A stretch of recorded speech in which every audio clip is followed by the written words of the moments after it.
Okay, so I know this is totally weird because it's like my first ever live stream. I have no idea what's going on.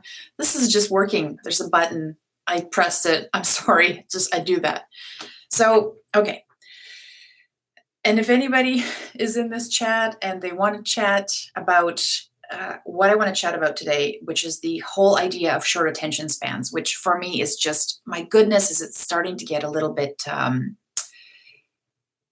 it's almost like we're discounting the fact that, TV's been around for just a short blip of time between when we've evolved to us being here. And I love it. I think this is kind of like this cultural thing where we're saying, hey,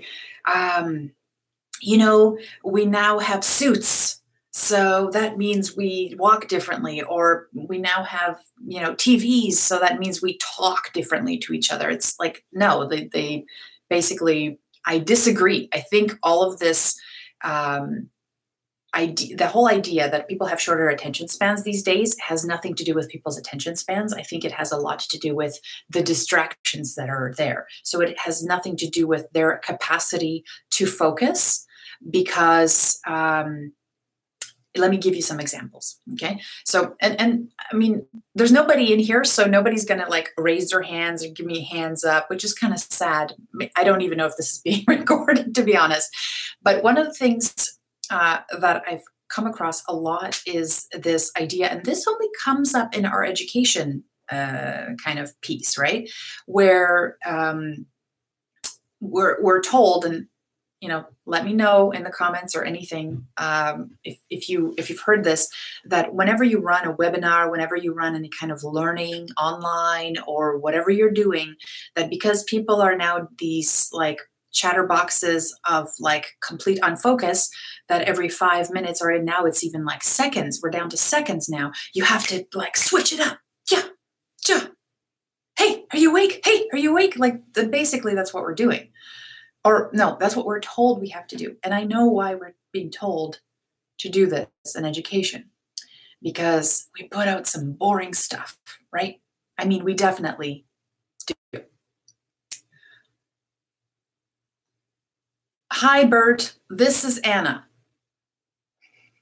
Maybe you're in the wrong, maybe you're in the wrong live. I don't know, but thanks for joining. And I don't know if this is actually my first YouTube live, so I have no idea if it's working properly. But Bert, the reason I'm here is because I wanted to talk about the idea of short attention spans in adults and how they are a myth. And if you're interested in e-learning or any of that stuff, then that's basically. You mean, Miss? Yeah. So, Bert, do you think you're in the right section? Are you interested in e-learning, and are you interested in this whole idea? Yes, you did misstated. The whole idea of attention spans, and how now we're told you have to engage people now a year ago or so it was 3 to 5 minutes. And now I'm hearing people say you have to engage people every 9 seconds, which is absolutely redonkulous to me. So what do you think about that, Bert? I'm putting you on the spot because you're my only participant today on my very first live YouTube. No pressure. Anyways, so I'm believing that the reason that yeah, you're not. It's only me being awkward all by myself. So one of the things, and actually the whole idea of like engaging people every 9 seconds, that I just like heard that 2 days ago. And I don't know where these studies are coming from, but it's funny to me that we can actually have podcasts, right? That, I don't know if any of you are fans of Joe Rogan, but he's like the master of the long form podcast. He has podcasts that run 3 hours, and they're about ridiculous things like Most of them are people who fight in the UFC, some like, people who are the Iceman and they go underwater when it's icy cold and freeze their retinas. So lots of variety, but it's a standard that he has a conversation for 3 hours. He gets millions and millions of views. So I wonder then, why is the education industry pushing this whole idea that every 3 minutes you have to like shock people into attention? And I'm just wondering if the reason that happens is because we are putting out such boring stuff that has terrible context. We can't connect it to anybody's, not everybody. I'm not saying everybody. Bert, I'm sure you do an amazing job. So I'm just saying that maybe because we're competing with awesomeness out there, as far as, contextual things that people search for. If I need to up my skills in something, I'll go on YouTube and actually find exactly what I need. And when you're pushing content out to people, you have to do a way better job selling it to them as far as how are you going to find this useful. Yes, you know what? Totally. And there's levels to engagement, right? I love what you said, Bert. So the less engaged people are, and the more passive their learning experience, the less they'll retain and use. Totally. And engagement partially is, that's a great statement. Engagement partially is also about emotion, right? Are you emotionally connecting with them? Because that's why now we realize that storytelling is so huge, because stories create that connection, the emotional connection, and stories are also engaging. So maybe the idea is that if you are producing something that is a random chunk of learning, and all of a sudden it has no way, it gives no way for the learner to actually connect it to what they're doing today and how they're going to use it tomorrow. It's a random fact. Then yeah, you do have to kind of change up the screen, change up the color, ask them to do something, because they can't even make a connection to what's happening, how this is going to impact them when they're learning. So Bert, because you are here, and I just so appreciate you participating. Ooh. Oh, okay.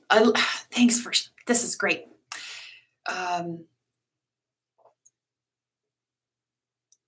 Yeah, okay. So, and you know what? It's, thanks for bringing that up. Okay, so one of the things I was thinking is, because I think we kind of set this crazy standard that everything has to have like this deep meaning. And one of the people that responded to the video about the just including engaging questions, there's two things in there that I thought.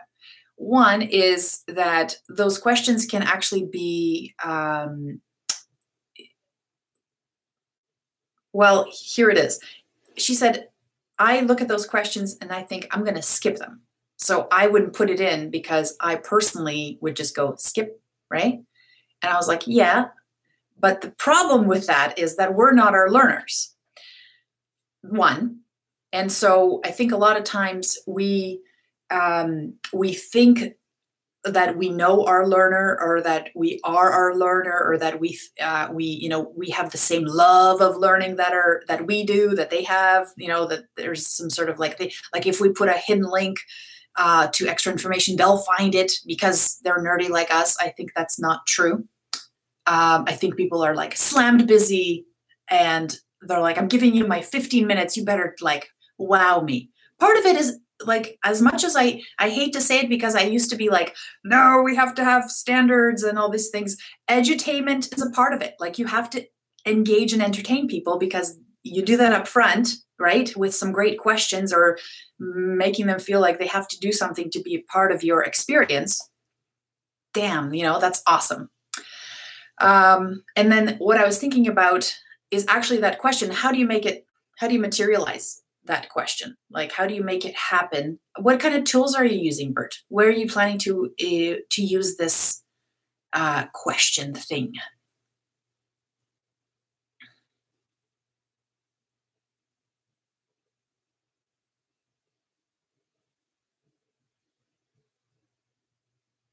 Oh yeah. Well, true, but it's also like you don't always have to ask very personal stuff. What I've done before in a course is we kind of wanted to, let's say, preamble the course with something that was um, that was interesting and engaging. We weren't tracking anything, but also kind of set a baseline as to what everybody should think about a specific topic. So the topic was like storyline builds. Okay, cool. So yeah, so we built kind of like an interactive conversation. So basically, the first thing was like a question, and the question was, "This is really fun," and I believe we have a demo on the YouTube channel. But what it did was it said, "So what do you think an onboarding process is?" Right? So it's like one of those "What do you think?" questions, and it had three options. And so when you picked one, what was really fun is it said, "Well, you're partially right, but it's actually this too." So what happened is it just triggered an audio file of somebody saying something back to them, but it was really casual. So it was like they were having a conversation. So what that did is just like we didn't care if they answered if they picked the wrong one, but what it did is it kind of um, it addressed any misconceptions. So then what happened is if you came in and you said onboarding is a one-time process and I never, I talked to them at the very beginning when they get hired and I never have to talk to them again. If they click that, we'd say, you know what, you're in the perfect spot because we're going to show you that's a whole lot more. It's more like a marriage, not like a wedding, right? Um, terrible analogy. I'm sorry. So, anyways, so one of the things that we did is we just incorporated these little questions throughout, and they had nothing to do with tracking. And I don't think any people would have. I mean, you can put a preamble in the beginning of your e-learning module and say, "We're not tracking the results from the conversations. It's just there to engage you and make sure that as you move forward, we're all kind of on the same page." So we sold it as such, and it worked really well. It was really cool. Um, I don't know if you've ever heard, Bert, of that.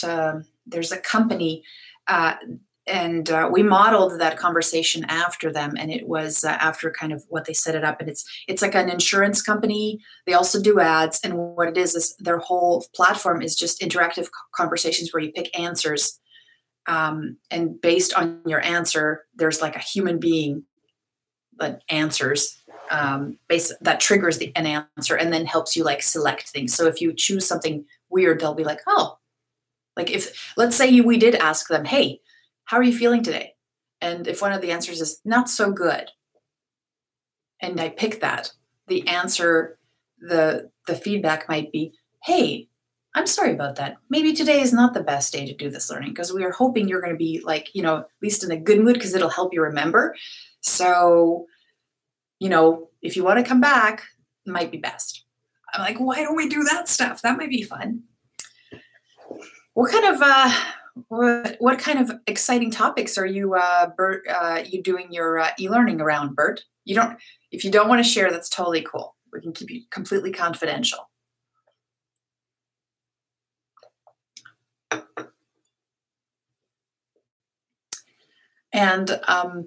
And it's actually kind of cool that you jumped on, and it's just weird. I don't even know how I would see a Facebook Live, or a YouTube Live. I've never even been to one, so this is fun. New product training, love it. Oh, those are hard, eh? Those are hard because you have so many changes. So I used to work with. It was totally. Yes, for us meeting. That's great. So I love it because I'm having like a total conversation with you and you're adding things. I'm glad you jumped on because this would have been so awkward by myself.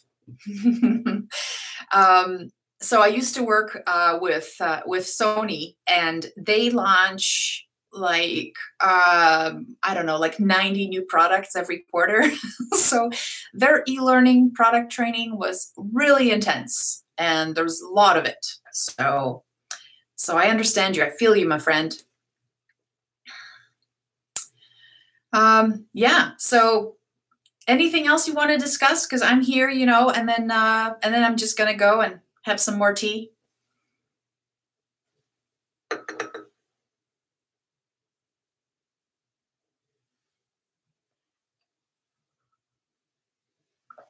And by the way, thanks for watching my other video.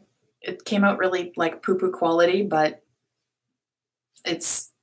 I did it. I thought, oh, I gotta start coming back to this again and thinking about these things and getting more feedback from people about what actually my crazy ideas, and if some of them resonate and if some of them actually make sense to people, because it will help me refine my processes too. I don't, oh, it was because I uploaded it from my phone, and you obviously noticed. Oops. Not that any woman wants to see herself in HD. It's just, you know, I was like, oh, maybe it's better this way.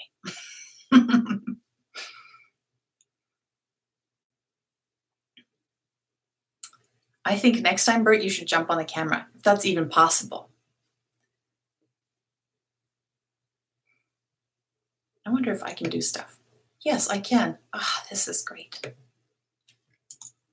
There. That's it. That's all I can do. You don't want to be seen in HD. Oh, it's permanent, my friend. It's permanent. Anyways, yeah. So that was. Oh yes. Okay. So my premise today was kind of to start discussing the idea of why. Oh, cool.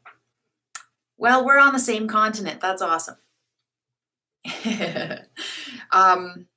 Yeah, so one of the things I wanted to talk about is just, and maybe just ask the community more, why is this so prevalent in e-learning? And maybe it isn't. Maybe it's just like sometimes you see things that are, you know, it's confirmation bias. You'll see something and then you'll end up seeing more of it and you're like, see, it's true.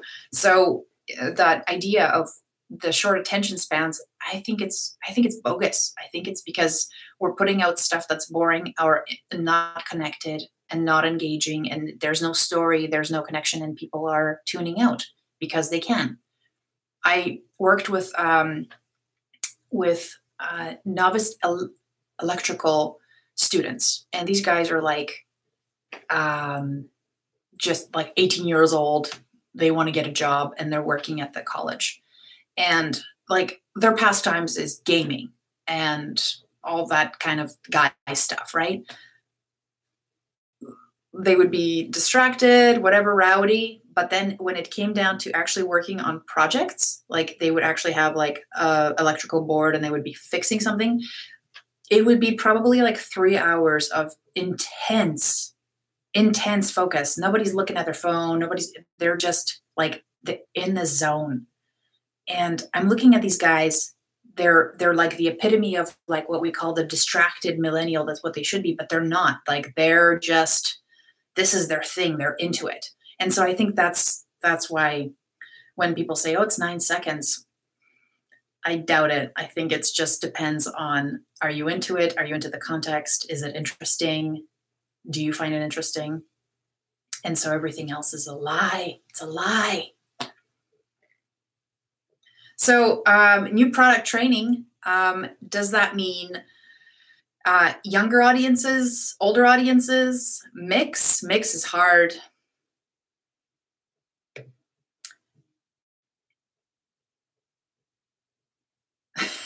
Totally, right? I think one of the things is like, I want to talk about engagement. Like I definitely want to say, hey, if we can engage 3% more people, why not? That's great. And so, you know, if I'm using a question to ask them how they're personally doing today, I'm one of the people that skips that question, but somebody else might be interested, might say, hey, that's nice of you to ask. And that's, like I said, that's now just a stack, right? Yeah, totally. I'll watch Lord of the Rings because I think it's cool, right? If in fact, this is crazy. If in fact, you know, we had these short attention spans, then movies would only be 9 seconds or 5 minutes, right? But it's not happening. I mean, I'm still going to movies that are just as long as there's now no intermission. So, you know, let's be real about that. So, definitely, I think it's a lie. We're being sold some sort of lie, or maybe we're being sold this excuse so that we don't think about why people are tuning out, and we're not getting real about the metrics of why our learners are not sticking around to finish stuff. Why do they think it's boring? And, have we, because we haven't sold it to them, we haven't thought about them enough.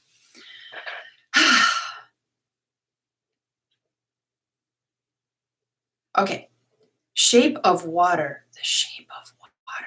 That sounds so familiar. I will. That's my homework. All right. So you know what, Bert, I will go now. But what I was thinking is it would be cool if you have, the questions that you do come up with, post them under that video for the questions. Because I think that it would be really cool for us to start accumulating what kind of things engage people online. And especially in e-learning. I think that there's a lot of toys out there, like that people are building toys, but sometimes a really provocative question is all you need. But the shape of water, that's it. I can't believe I haven't seen it yet, but I've definitely heard of it. So thank you for the recommendation.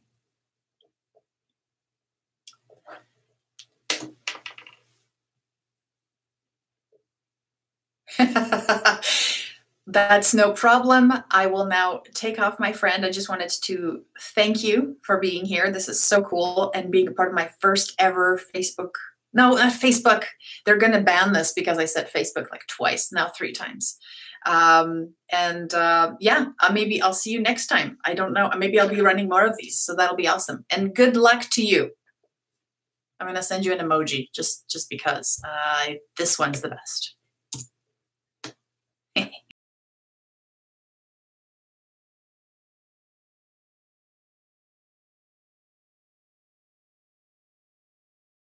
You too. Thank you, Bert, and have a wonderful weekend as well. Bye.